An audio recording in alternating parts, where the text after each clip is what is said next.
Olá pessoal, tudo bem? Estou aqui hoje depois de bastante tempo sem produzir nada, nenhuma entrevista teológica, nada para o canal. O canal, como vocês podem perceber, mudou de nome. Ele se chamava Cristão Reformado, agora se chama Cristão Católico. Devem estar se perguntando por quê? Por que ele se tornou católico? Católico de que tipo? Romano? Católico apostólico romano? Católico ortodoxo? Ou é só católico no sentido protestante de se dizer católico? Bom, eu gostaria de contar para vocês tudo um pouco sobre o que aconteceu comigo. É, e para isso eu preciso voltar um pouco atrás, preciso falar um pouco sobre a minha história. É o seguinte, eu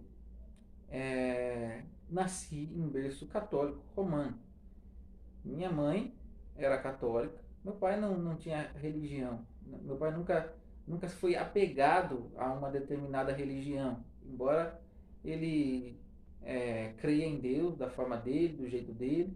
Ele nunca foi apegado a alguma religião mesmo, ou seguiu alguma religião, embora tenha se casado, por exemplo, na Igreja Católica, e nunca tivesse se oposto a, às minhas decisões religiosas ou às decisões religiosas de minha mãe. Quando já criança, fui batizado numa igreja católica e é, fiz a primeira comunhão. Fiz a primeira comunhão. Me lembro que, mesmo antes de fazer a primeira comunhão, eu sempre tive uma inclinação a gostar da religião, a gostar do espiritual, a gostar daquilo é que está além do que os meus olhos podem ver. Eu sempre tive um interesse por Deus desde criança. Eu me lembro disso, até porque eu me lembro já de uma das casas que a gente morou, quando eu era bem pequeno, eu pedi para minha mãe me ensinar, por exemplo, a rezar. E ela me ensinou a rezar o Pai Nosso e a Ave Maria. E depois disso, também tenho lembranças de que no meu quarto havia um crucifixo com Cristo, com a imagem de Cristo pendurado na cruz, colorida, na qual eu me via várias vezes de madrugada, por exemplo, quando acordava, que ficava no meu quarto, ou antes de dormir, eu olhava para o crucifixo e sempre tive medo de escuro quando era criança, então eu dormia com um abajur e eu olhava para o crucifixo, para Jesus lá, para a imagem de Jesus e eu ficava pensando, imaginando, contando as feridas que tinham no corpo de Jesus e desde pequeno tinha a noção já de que Cristo Jesus era o Filho de Deus, que tinha morrido por mim, que tinha se sacrificado por mim. Até porque passei por viver numa família, pelo menos que professava uma tradição católica. Era comum ouvir a respeito da Páscoa, era comum ouvir a respeito de que eu tinha um padrinho, uma madrinha que me batizaram, era comum eu estar em contato com pessoas que iam para a Aparecida do Norte, por exemplo, aqui em São Paulo, no estado de São Paulo, que é muito comum os católicos fazerem essa peregrinação para lá. Então, eu sempre estive num ambiente religioso quando era criança. E quando chegou a hora eu fui para catequese 2 anos atrasado, porque tinha um amigo meu na rua da minha casa que queria fazer catequese também. E aí ele era 2 anos mais novo que eu. Não sei se minha mãe perdeu, acho que o primeiro ano e aí no segundo já decidiu esperar, mas eu sei que eu esperei 2 anos para fazer com esse amigo meu. E a gente começou junto. Começando junto a catequese. Nós fizemos, estudamos, e eu lembro que foram 3 anos de catequese para a primeira comunhão. Nesses 3 anos de catequese, eu lembro que no primeiro ano eu era um bom aluno, gostava de estudar, gostava de escrever tudo que a professora passava na lousa. Ela passava todo sábado textos grandíssimos para a gente copiar. E a gente copiava e eu gostava. Mas no segundo e terceiro ano eu já estava cansado de copiar tanto texto. E falei, não, vou copiar mais texto não. E fiquei bagunçado. Então comecei a ficar um pouco mais relaxado. Embora as dúvidas do meu coração sempre existiam. Eu me lembro, por exemplo, de uma vez ter ouvido a professora falar a respeito de Jesus ser o Filho de Deus, e em um outro momento, na mesma aula, ela falar para mim falar para a sala que Jesus era Deus. E aí eu subi, ela tinha uma escada muito grande para eu subir, ainda tem, para subir para ir embora para minha casa. E naquela escada eu subi pensando, como que pode Jesus ser Deus? Mas a professora falou que Jesus é filho de Deus. Então, ou ele é filho de Deus, ou ele é Deus, não tem como ser os dois. E eu me lembro que eu perguntei para a professora no domingo, no sábado que vem, no sábado próximo, e ela me disse, porque Deus é Pai, Filho e Espírito Santo. E não passou disso a resposta dela. Aquilo não me explicou quase nada, mas eu entendi que Deus era três e ao mesmo tempo um, e pronto, isso bastou, graças a Deus. Essa explicação não me fez procurar mais coisas ou questionar a Trindade, e eu não, de fato não saberia para onde eu teria caminhado se eu tivesse implicado tanto com a Trindade. Talvez tivesse sido um testemunho de Jeová, o que, graças a Deus, eu fui livre disso. Depois disso, terminei a catequese, fiz a primeira comunhão. E com 14 anos, eu já tinha terminado há algum tempo a catequese, a primeira comunhão, eu já tinha feito a primeira comunhão. E eu lembro que quando eu fiz a primeira comunhão, eu entendi que Cristo estava presente na Eucaristia de uma forma que isso fazia com que eu necessariamente quisesse, entendesse que como Cristo estava na Eucaristia, eu queria que Cristo estivesse em mim. Então, eu me lembro de num domingo, ainda pré-adolescente, indo para duas missas no mesmo domingo, porque eu queria comungar, porque Cristo estava lá na Eucaristia. Passou algum tempo, com 14 anos já, minha mãe já tinha cumprido a missão de me obrigar a acordar todo sábado de manhã cedinho. E acordava durante a semana para ir para a escola, e depois sábado e domingo também tinha que acordar cedo, porque tinha catequese no sábado e domingo tinha missa. E se faltasse 5 missas ou 5 aulas de catequese no ano, era reprovável. Então, essa era a regra que a catequista colocava. Então, aí eu era, poxa, não tinha nenhuma falta. Nos 3 anos não tinha nenhum. Porque minha mãe brigava comigo para que eu fosse. E com 14 anos já tinha acabado, já tinha passado um tempo, já tinha esfriado a cabeça, já não frequentava as missas com tanta regularidade. E o que aconteceu? Que eu fiz amizade com um amigo que era católico também, mas eu fiz amizade com ele porque ele andava de skate, porque ele gostava de rock, de Iron Maiden, e aí falei, poxa, que legal. E aconteceu que nessa caminhada ele decidiu tornar-se evangélico, tornar-se protestante, tornar-se membro de uma igreja pentecostal, igreja do Nazareno, igreja muito séria, comprometida com o serviço às famílias, aos membros. E essa igreja foi para onde ele foi e me arrastou para lá. Porque eu me lembro que quando ele parou, ele me deu alguns CDs do Iron Maiden, porque ele disse que não servia mais para ele. Mas depois ele entendeu que o que não serve para ele não serve para mim também. Quebrou alguns CDs, eu fiquei doido com ódio dele. Mas acontece que ele me levou para a igreja também. Porque ele começou a ler a Bíblia e me mostrar versículos bíblicos. Então ele começou a mostrar, por exemplo, versículos de Êxodo 20, que falam sobre o ato de fazer imagens de escultura. Ele me falou a respeito do fim dos tempos, usando algumas teorias dispensacionalistas a respeito do arrebatamento, da grande tribulação. Então, por causa disso, eu acabei ficando com bastante medo assim, da volta de Cristo, e eu pensava, eu preciso estar correto quando Jesus voltar, para que eu suba com ele, né, no arrebatamento. Mas o que acontece é que, quando tudo isso estava acontecendo, e ele estava me dando uma enxurrada de argumentos e versículos bíblicos, que para ele também era muito novo, porque ele também tinha acabado de chegar, de se converter ao protestantismo, e nunca tinha sido um católico de fato devoto. Quando tudo isso aconteceu, eu não tive alguém dentro da igreja católica que falasse comigo, que falasse, Danilo, o seguinte, cara, você precisa rever aí, cara, vamos sentar junto, eu vou explicar para você. Esses textos aí que ele citou para você, eles não são contra nenhuma doutrina da igreja católica. Isso não aconteceu. Não teve alguém que veio atrás de mim, que notou a minha falta, que notou a minha ausência nas missas. Isso não aconteceu, infelizmente. E por isso não ter acontecido, eu me tornei protestante, me tornei um evangélico protestante, pentecostal, me batizei com 17 anos, faltava 2 meses, 3 meses para eu fazer 18. tive um desconforto muito grande com a família, porque a mãe pediu para que eu fizesse com 18, mas estava pertinho, aí eu pedi para ela, ela deixou, mas depois eu não entendi mais nada que ela não deixou. E aí aconteceu que acabou que eu me batizei e tudo mais. E é, o desejo de aprender teologia, ele foi crescendo cada vez mais dentro do meu coração, de saber a respeito da fé, da doutrina. E isso fez com que, por exemplo, eu conhecesse um outro amigo dentro da própria igreja do Nazareno, onde eu estava, que gostava de questionar tudo. E gostava de estudar teologia, de fazer seminário, por exemplo, e aí aconteceu que eu fui na onda dele, fui aprendendo muita coisa, fui aprendendo a de fato ter um olhar crítico sobre as coisas, a questionar e não aceitar tudo que eu ouvisse.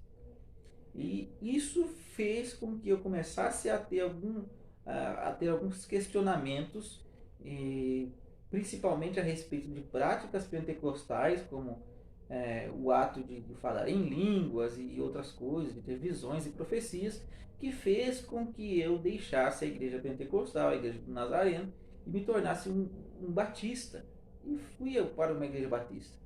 Visitei algumas vezes, até cogitei ela antes, enquanto ainda estava lá, mas me incomodava com o fato do que me diziam. Me diziam lá, eles acreditam numa doutrina chamada salvo uma vez, salvo para sempre. E eu não conseguia entender isso, como é que funcionava, como é que eu podia ser salvo uma vez e salvo para sempre, não podia perder minha salvação. Então quer dizer que eu posso bagunçar a torta direito que eu não vou perder minha salvação se eu fui salvo uma vez? É, é claro que não é bem assim que eles explicam a teologia, essa doutrina da igreja, essa doutrina que é muito comum entre os batistas, embora tenha alguns batistas que não a professem. É, mas aconteceu que eu encarei isso e conversei com o pastor da igreja batista sobre isso, e isso foi facilmente entendido por mim, com alguns textos de João 10, que dizia que ninguém, as ovelhas que o Pai dá a Cristo, de ninguém arrancaria das mãos dele, e outros textos que faziam com que eu entendesse por, por consequência que a salvação não se perdia. E aí acabou que eu amei a experiência como batista, principalmente no início, porque tinha escola bíblica. Na escola bíblica, alguma coisa que era novo para mim, eu aprendi muita coisa. Por exemplo, eu aprendi termos teológicos como escatologia, soterologia, é, esqueci o termo que se usa para doutrina do Espírito Santo, esqueci mesmo. Então, eu aprendi esses termos, aprendi conceitos teológicos, de uma forma bem básica, bem simples, mas para mim, que nunca tinha tido contato com estudos teológicos, aquilo ali para mim era um seminário teológico para a formação de pastor. Porque aquilo para mim era muito novo, aprendi muita coisa. E fui continuando tendo minhas dúvidas e é, questionando as coisas e aprendendo e procurando saber, procurando aprender. E já na igreja do Nazareno já tinha o desejo de participar e trabalhar com o ensino na igreja, já tinha pregado uma vez num culto do lar, uma vez num culto de jovens.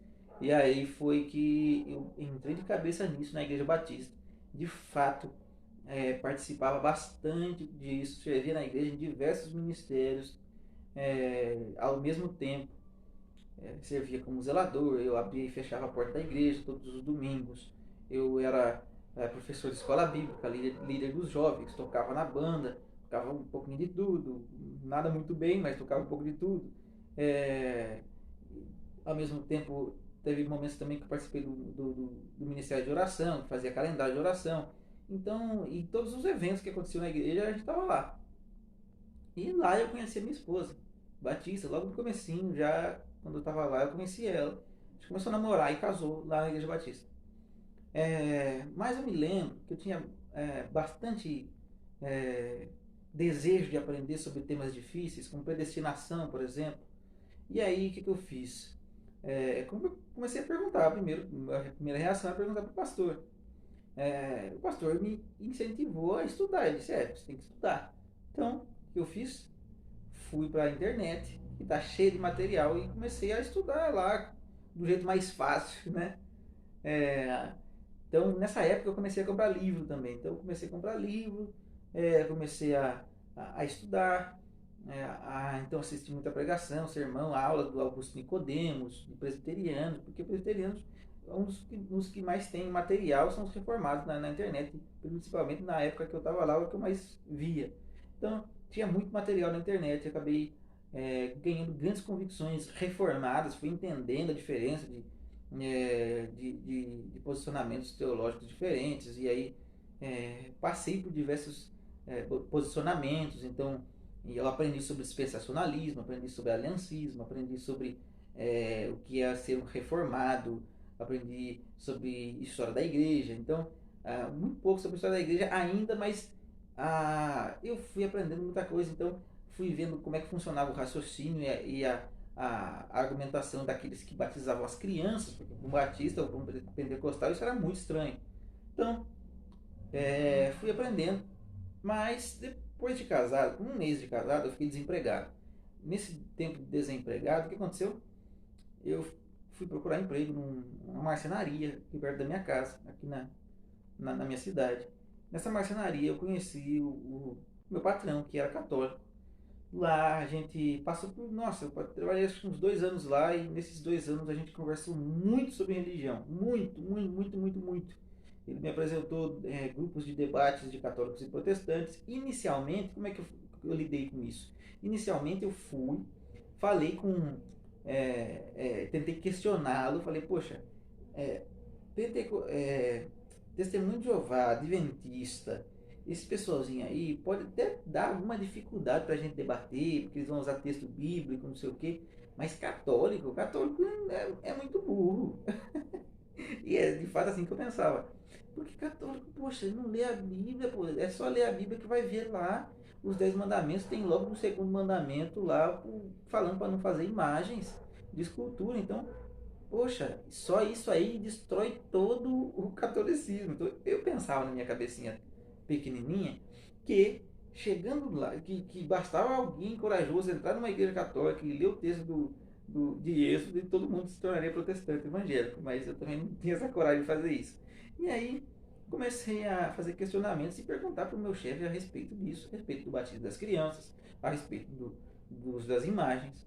E eu me lembro que, por ele fazer parte de um grupo de debate, ele já tinha um vocabulário meio que de debate, então ele falou, deu algumas respostas para mim e disse que eu estava refutado.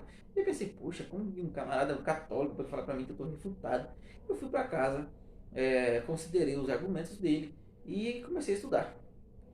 Não só por causa dele, mas também por causa do grupo de debate. Então, os grupos no Facebook foram que mais me motivaram a querer debater e encontrar boas respostas para refutar os católicos.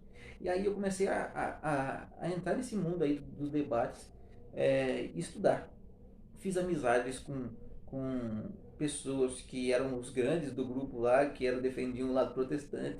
Fiz amizade, procurei no chat do Facebook falar com membros de blogs a respeito que defendiam a fé protestante contra argumentos católicos. Então eu falei, por exemplo, com o Lucas Banzoli, que foi muito atencioso comigo, me indicou vários links do próprio site dele, que tem um site chamado Heresias Católicas.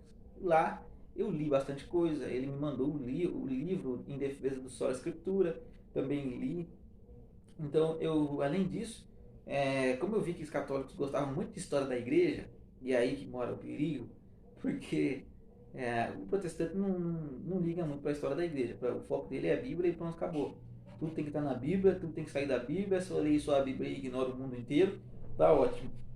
E o que acontece, pelo menos na maior parte dos evangélicos, não estou falando que é para todos, tem protestantes mais tradicionais que estudam de fato a história da igreja, como os anglicanos, luteranos, presbiterianos alguns, e por aí vai. Então, eu comecei a eu comecei a estudar a história da igreja, e estudando a história da igreja, me lembro que eu fiz um curso online grande, tinha umas 52 aulas de história da igreja, e além disso comecei a fazer um seminário batista numa outra cidade, na cidade de Jundiaí. Fiz um seminário batista lá, um seminário simples, tinha 2 anos de curso de teologia, um curso básico de teologia. Nesse curso básico de teologia, acho que eu tive uma das matérias era a história da igreja, e eu estudei história da igreja lá no seminário com um camarada que estava fazendo doutorado. Ele era extremamente inteligente, um dos professores mais inteligentes que eu tive lá, se não for o mais inteligente. E de fato ele me ensinou muita coisa, e um cabra muito honesto. Quando eu perguntava algumas coisas, por exemplo, eu ficava indignado com alguns ditos de Lutero, algumas falas de Lutero, e ele falava assim: cara, Lutero é mais católico do que você imagina.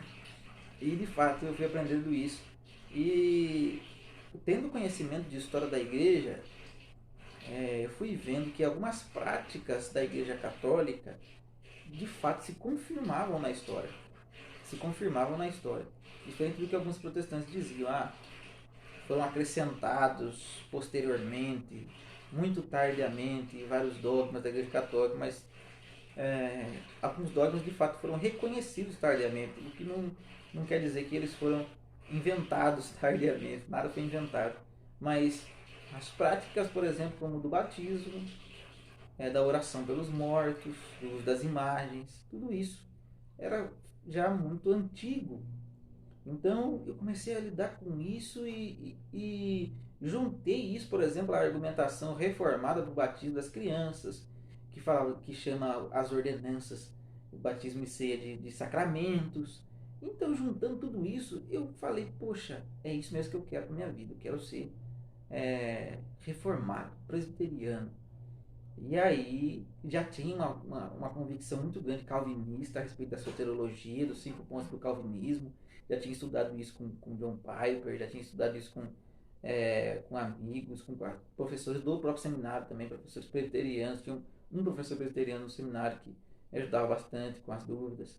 E já tinha minhas convicções calvinistas. Uma das coisas que nunca mudou na minha caminhada enquanto protestante foi a convicção dos 5 pontos do calvinismo. Eu sempre manti eles, embora eu tenha caminhado por posições diferentes a respeito da escatologia, por exemplo. Na soteriologia eu sempre fui calvinista, logo que deixei a igreja pentecostal. E há 3 anos atrás, enquanto eu estava indo para a presbiteriana, já tinha chegado na igreja presbiteriana, já estava no processo para ser membro, eu tive uma crise teológica na qual eu pensei em me tornar católico. Eu comecei a considerar os argumentos que eu ouvia anteriormente nos debates, e eu de fato pensei em me tornar católico. Comentei com a minha esposa, levei ela para tomar sorvete, sentei lá na sorveteria, e eu conversei com ela sobre isso. É lógico, logo que, obviamente, que ela rapidamente achou muito estranho aquilo, até porque todo esse tempo de debate, essas coisas aí, fui eu que passei por isso. Ela não passou por essas coisas, então ela não teve contato com essa argumentação que eu tive. E ela achou estranho, mas eu fiquei de fato com medo de levar isso adiante, de encarar e enfrentar as implicações disso, de ter que enfrentar a família, de ter que enfrentar os amigos, de ter que lidar com a rejeição de várias pessoas que eu amo, de ter que lidar com pessoas que se sentiriam escandalizadas. E eu fiquei de fato com medo de enfrentar. Então a dificuldade minha não era nem mais teológica, mas era medo de enfrentar as implicações disso. E além do mais, eu percebi depois que isso também era fruto de um pecado do meu coração, que é a necessidade de ser aceito por todos o tempo todo. E aí isso fazia com que eu tivesse medo, por exemplo, de expressar minha opinião, de, de assumir verdades assim tão diferentes. Isso me travou na minha decisão. Fez com que eu deixasse para lá, deixei isso para lá, coloquei dentro de uma gavetinha lá e fechei com uma chave e deixei lá bem escondidinho. Passou o tempo, me servindo na igreja presbiteriana, servi bastante, trabalhei na igreja presbiteriana, me tornei diácono na igreja, fui ordenado diácono, mas contudo, entretanto, a igreja onde eu congregava era 1 hora de viagem daqui da minha casa. Isso fazia com que algumas vezes que eu fui, alguns domingos, 2 domingos, 2 vezes seguidas no domingo, de manhã e à noite, perdia 4 horas viajando, indo e voltando, indo e voltando. 4 horas no domingo viajando. Minha esposa ficou grávida, essas viagens ficaram um pouco mais difíceis. Isso fez com que eu trabalhasse mais ainda para que a gente começasse um trabalho da igreja presbiteriana na minha cidade. Fiz isso. Conversei com o pastor, reuni o pessoal, conversei com algumas pessoas daqui que, é, que provavelmente iriam para lá, que estavam sem igreja, que não eram membros mais da igreja, tinham se decepcionado com algumas igrejas aqui em Morungaba. Outras pessoas que estavam bastante descontentes com algumas igrejas e que lamentavam para mim isso. Então, informei essas pessoas de que a gente começaria um trabalho e então juntei essa galera. A gente começou o trabalho, começou a ter cultos numa casa, uma casa de uma família muito piedosa, muito abençoada. E então, logo um ano depois, a gente conseguiu nosso salão, nosso templo, nosso lugarzinho de culto. E a gente começou lá a ter os nossos cultos. Mas acontece que nesse tempo, por eu ter trabalhado, eu trabalhei bastante na igreja, trabalhando, por exemplo, além de ter juntado o pessoal, ter trazido o pessoal para cá, fui eu que sair da minha cidade para ir na outra cidade, para buscar um presbiteriano para cá, e juntei a galera, participei da pintura da igreja, da hora de colocar a placa na igreja, de tirar móvel da igreja, de arrumar a igreja, participei de tudo mesmo. Já estava já inserido no ensino, pregando em todas as ausências do seminarista que foi designado para cá. E chegou um momento que algumas pessoas começaram a falar chamar a igreja presbiteriana de Morungaba de igreja, Morungaba é a cidade onde eu moro, de igreja do Danilo. Isso fez com que um dos pastores o pastor da igreja decidisse que seria melhor, pelo menos essa foi a justificativa que eu recebi, que seria melhor que eu ficasse afastado por um tempo do ensino. Isso me cortou o coração de uma forma muito grande, porque eu já estava inserido, já estava pregando, já estava ensinando. E nesse tempo, foi bastante difícil para mim, de ficar um tempo fora do ensino, eu, eu fui de fato desanimando um pouco das coisas, até deixei a diaconia, deixei outras coisas. E nesse tempo, eu já não tinha mais tempo para ficar estudando, já não gastava os tempos que eu ia estudar, não era mais para fazer aula da escola bíblica, para estudar para o sermão que eu tinha que pregar. Então, o que eu gastava meu tempo? Eu falei, eu vou estudar o que eu quiser, vou estudar o que me der vontade de estudar. E aí eu comecei a estudar aquilo que 3 anos eu tinha deixado pausado. Comecei a ler um pouco sobre a doutrina da Igreja Católica. Comecei a estudar um pouco de história da Igreja. Comecei a a ler livros mesmo que falavam sobre dogmas da Igreja Católica, como por exemplo o Tratado do Purgatório de Santa Catarina de Gênova. Li também um sermão do Martin Lloyd Jones que fala cujo nome é Catolicismo Romano, e li esse sermão dele, que para mim estava repleto de espantalhos. O editor fez um trabalho de colocar as notas embaixo, mencionando onde e quais documentos da igreja aquilo que ele estava falando era verdade, mas era tipo assim, ele falava assim, os católicos adoram os santos e adoram Maria. Aí ia lá no catecismo, lá na notinha de rodapé, estava escrito: os católicos, nós católicos honramos os santos. Cadê a adoração? Então era cheio de espantalho, muito espantalho. Eu pensei, puxa, um camarada desse nível, que é tão considerado pelos protestantes, pelos reformados, usando tanto espantalho assim contra a igreja. E me peguei também numa frase que eu li logo no início do livro do Felipe Aquino, uma citação que eu não vou me lembrar de quem que diz que existem poucas pessoas é, que odeiam a Igreja Católica, mas existem muitas pessoas que odeiam aquilo que acham que é a Igreja Católica, mas não é a Igreja. Então, a maior parte dos protestantes, infelizmente, a maior parte dos evangélicos, não conhecem a doutrina da Igreja Católica, não sabem o que é ser católico, não sabem o que é crido, o que é professado, como são explicadas todas aquelas doutrinas que para os protestantes parecem estranhas. eles não conhecem as explicações católicas a respeito, eles não sabem por que os católicos usam imagens, eles não sabem por que Maria é tão honrada na Igreja Católica, eles não sabem como que funciona, qual a necessidade do purgatório. Eles vão dizer, mas então que é de purgatório? É, se existe purgatório, então a obra de Cristo não foi suficiente para salvar a humanidade. Então, é tanta coisa que é muito fácil de explicar, mas que por um desconhecimento isso acaba virando um espantalho na boca de muitos evangélicos. Como eu tive esse pensamento. Pensava que bastava ler o segundo mandamento de Êxodo e pronto. Acabou o catolicismo inteiro. Mas fui lidando com essas coisas. E chegou uma hora. Também conheci um pastor. O que me ajudou bastante nessa aproximação foi que eu conheci um pastor anglicano.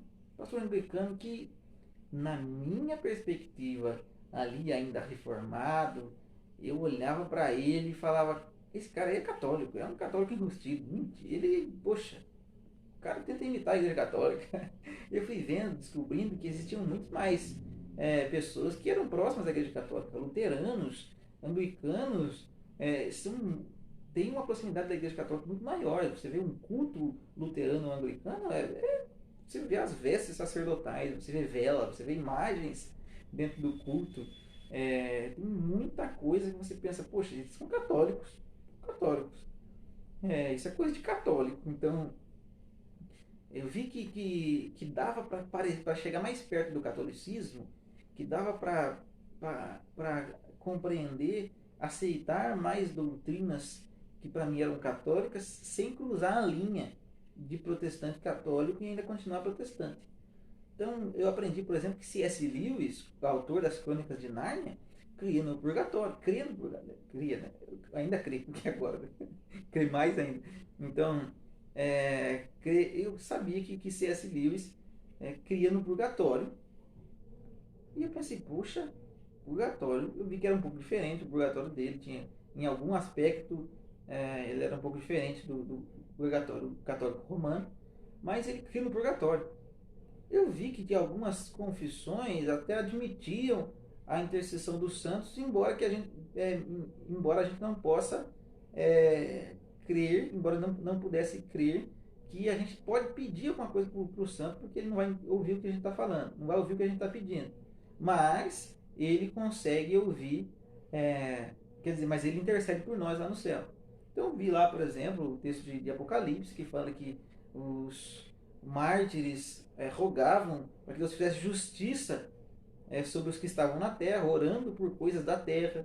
Eu vi, por exemplo, que argumentações de todo tipo. A intercessão dos santos. Eu quero falar sobre todas essas coisas, esses argumentos. E nesse momento aqui eu só quero contar como tudo aconteceu. Mas depois disso eu quero fazer de fato vídeos e eu peço para você que está assistindo, não discuta logo, não se desinscreva da página tão rapidamente, mas primeiro assista os próximos vídeos. Eu quero tentar falar sobre os argumentos que me convenceram a respeito de vários dogmas católicos que trouxeram sentido para mim, como a intercessão dos santos, a honra a Maria, o purgatório e todas as outras coisas, a soteriologia católica e tudo mais.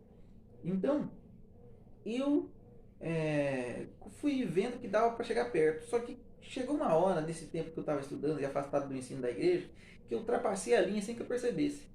Quando eu olhei para trás já estava longe, não dava para voltar mais, nem via mais de onde eu tinha saído. E eu li também o grande Scott Hahn, Todos os Caminhos Levam a Roma, 200 páginas rapidinhas para ler. Eu estava com suspeita de Covid. E aí o que aconteceu? 15 dias em casa. 15 dias em casa, com atestado, eu peguei o meu Kindle e tava lá, acho que 15 reais, 16 reais o livro no Kindle. E eu baixei ele, comprei, li em 2 dias.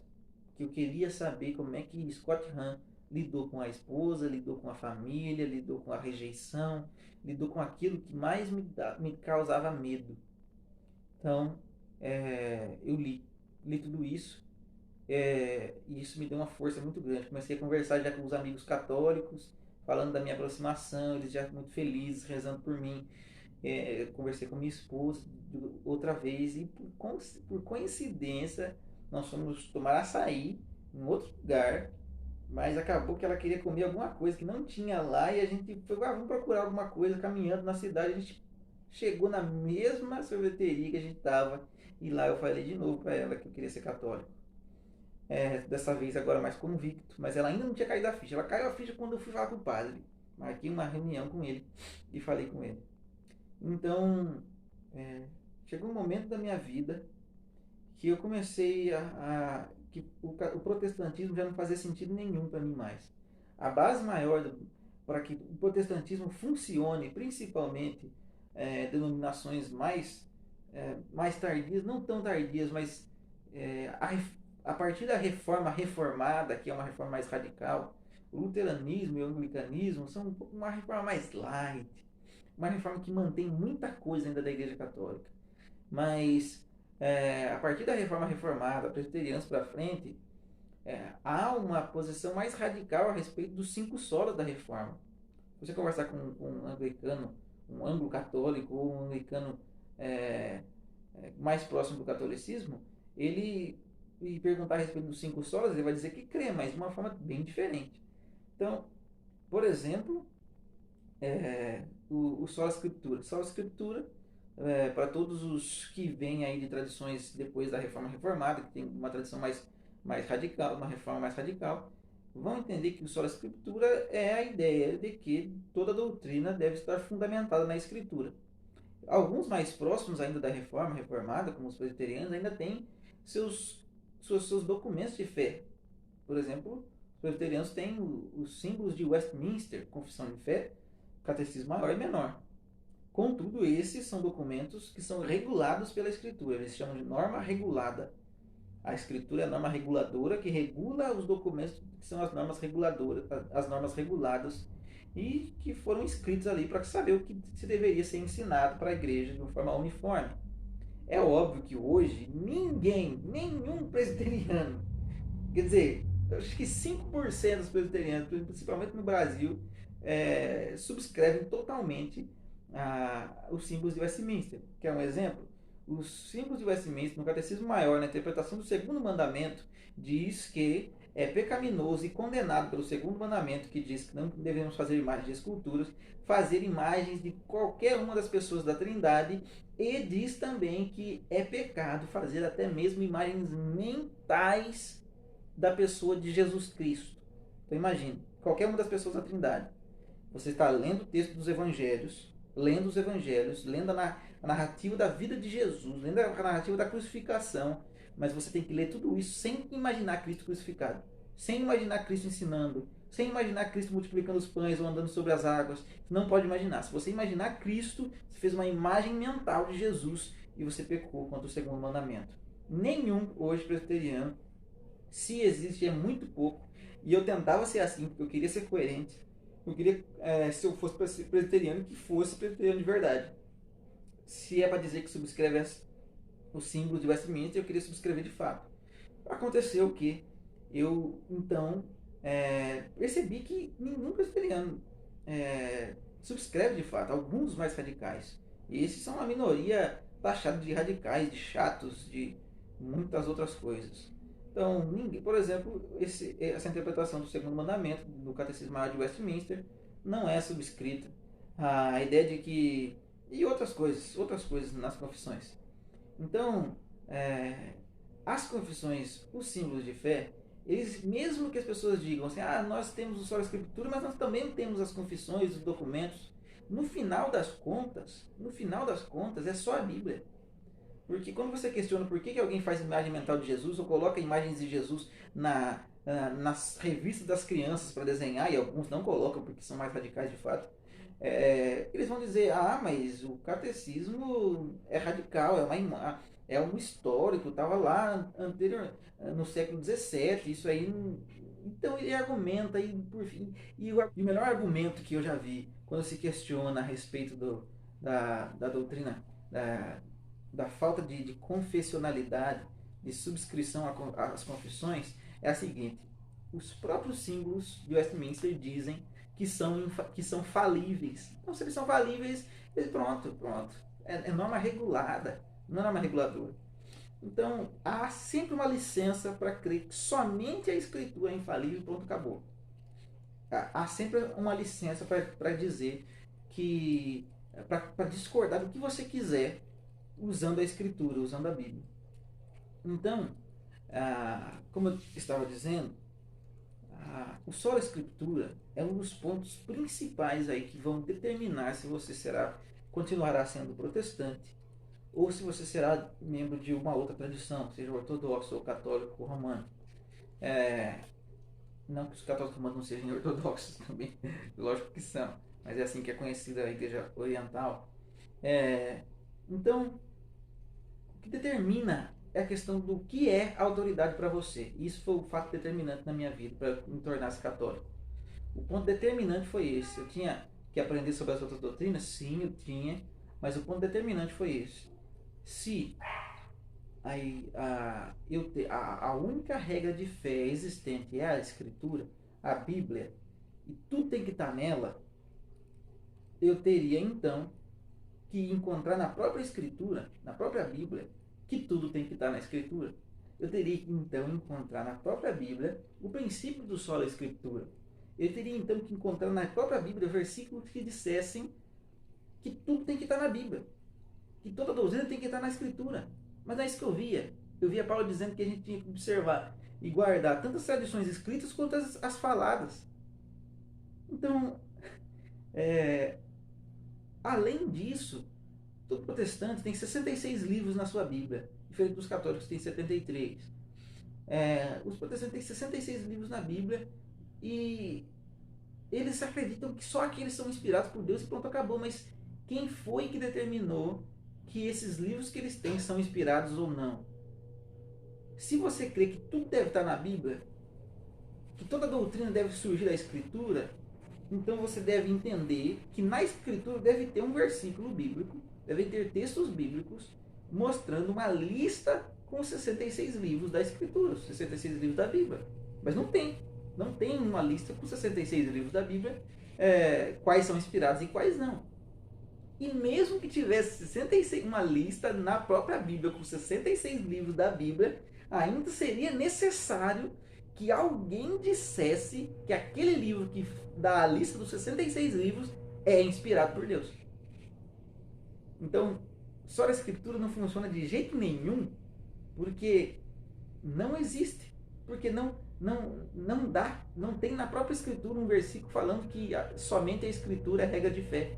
Não tem na própria Escritura um texto falando quais são os livros inspirados e quais não, e mesmo que tivesse, precisaria alguém dizer que esse livro que traz a lista é inspirado.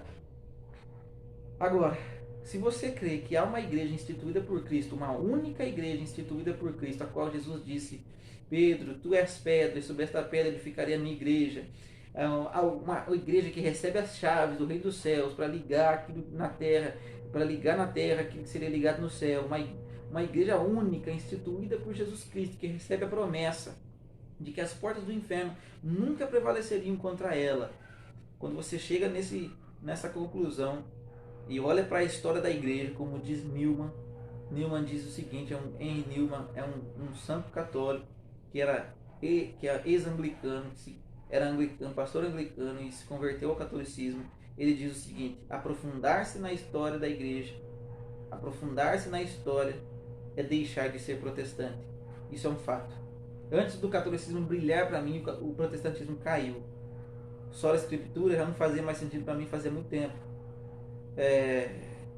O próprio presbiteriano, ele vai falar assim, quando ele quer provar o batismo das crianças, ele está conversando com um batista, por exemplo, que é mais radical a respeito disso, ele vai falar assim, ele vai usar todos os argumentos bíblicos, todas as implicações, ele vai falar sobre a circuncisão e o batismo, ele vai falar sobre famílias inteiras que foram batizadas, ele vai falar sobre a forma do batismo, da aspersão, era considerada como batismo também, era usada a palavra batismo, era usada para falar de aspersão também. Ele vai falar um monte de coisa sobre o batismo, mas quando esgotam todos os argumentos, ele diz o seguinte: é comprovado na história da igreja que já no segundo século tem pais da igreja falando sobre o batismo das crianças.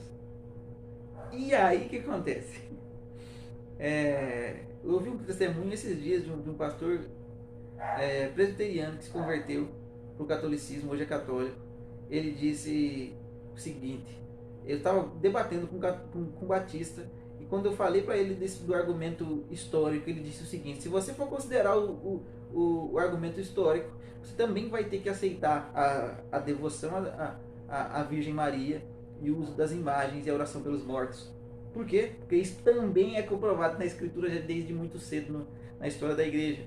E isso foi o que isso me incomodou bastante o coração dele, e também é o que eu vi na Escritura, o que eu vi na história da igreja.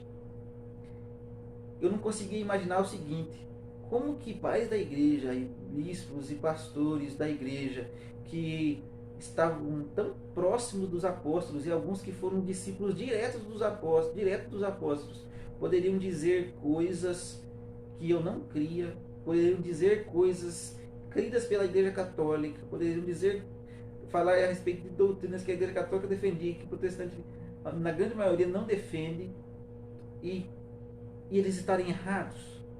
Qual a probabilidade de 2000 anos, qual a probabilidade de uma reforma que acontece 1500 anos depois, ou de doutrinas que surgiram muito mais de 1500 anos depois, estarem corretas, e doutrinas ensinadas por pais apostólicos que conviveram com os apóstolos e receberam dele e foram instruídos diretamente por eles, estivessem erradas?